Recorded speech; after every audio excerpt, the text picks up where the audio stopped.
Liberal Democratic পার্টির president colonel উলি আহমেদ ৩ কারণে জাতীয় সঙ্গীত পরিবর্তন করা প্রয়োজন বলে মন্তব্য করেছেন। তিনি বলেন, আমি ৩টা কারণে বলছি এই জাতীয় সঙ্গীত গ্রহণযোগ্য নয়। তিনি জানান, ১ নম্বর হলো এটা যখন বানিয়েছিল তখন বাংলাদেশ স্বাধীন হবে এমন কোনো সম্ভাবনা ছিল না, সুতরাং বাংলাদেশকে নিয়ে এই গানটা রচিত হয়নি।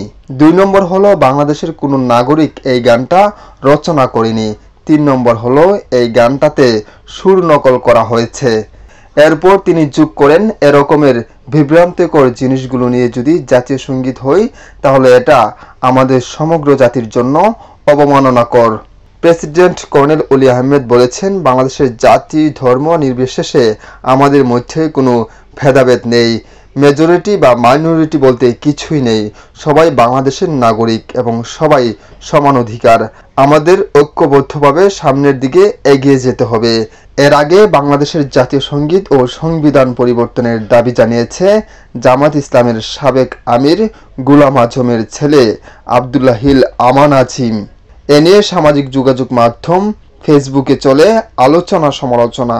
পরে জামাতের পক্ষ থেকে আজিমের বক্তব্য তার ব্যক্তিগত বলে জানানো হয়। নিউজ ডেস্ক, আমার বার্তা।